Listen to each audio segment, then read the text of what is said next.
சற்று முன்பு கிடைக்கப்பெற்ற ஒரு அதிமுக்கியமான மற்றும் பரபரப்பான தகவல் ஒன்று மக்களே. காணொளிய முழுமைக்கும் பாருங்க.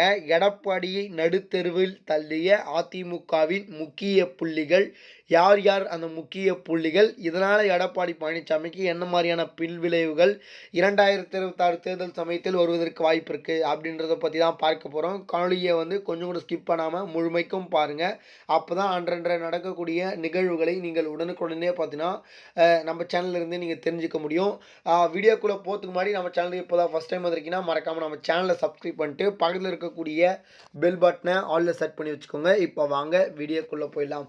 அதாவது அதிமுகவை பொறுத்தவரை உட்கட்சி பூசல் என்பது நாள்தோறும் பார்த்தீங்கன்னா அதிகமாக கொண்டு வரக்கூடிய சூழ்நிலையில் பார்த்தீங்கன்னா தற்பொழுது தேர்தல் வருவதற்கு சில நாட்களே இருக்கிறது, சில மாதங்களே இருக்கிறது அப்படின்னே சொல்லலாம்.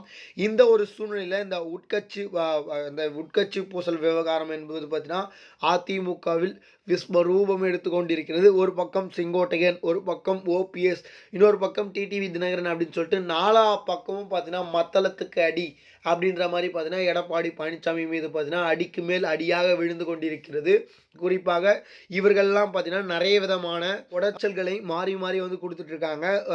ஏற்கனவே செங்கோட்டையன் அவர்கள் நீக்கப்பட்டதுக்கு பிறகு பார்த்தீங்கன்னா இந்த கொடநாடு கொலை வழக்கில் எடப்பாடி பழனிசாமி தான் A1 குற்றவாளி அப்படின்ற மாதிரி சொன்னார்.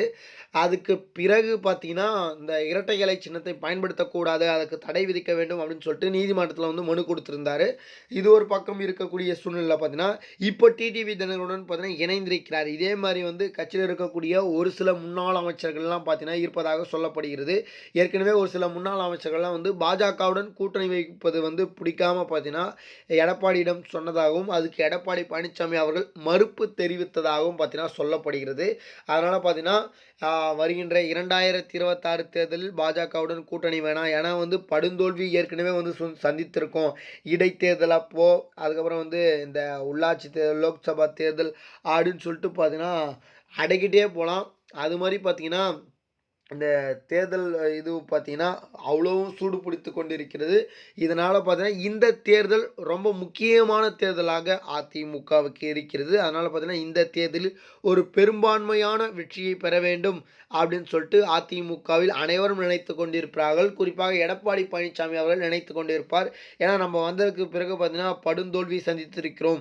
அதனால் பார்த்தீங்கன்னா இப்போ வரக்கூடிய தேர்தலையாவது வெற்றி பெற வேண்டும் அப்படின்னு சொல்லிட்டு பார்த்தீங்கன்னா ஒரு பக்கம் பாஜகவுடன் கூட்டணி வகுப்பது, இன்னொரு பக்கம் விஜய் அவர்களை குறிப்பாக கூட்டணிக்கு அடைப்பது அப்படின்னு சொல்லிட்டு நிறைய விதமான முக்கிய நடவடிக்கைகள் எடுத்துக்கொண்டிருக்கிறார்கள். இந்த ஒரு சமயத்தில் எடப்பாடி பழனிசாமி அவர்களுக்கு பிரச்சனை கொடுக்கும் விவகாரமாக பார்த்தீங்கன்னா இந்த முக்கியமான புள்ளிகள் மற்றும் பார்த்தீங்கன்னா இந்த முக்கியமான முன்னாள் அமைச்சர்கள்லாம் பார்த்தீங்கன்னா இருக்க உள்ளதாக தற்பொழுது தகவல் கிடைத்திருக்கிறது.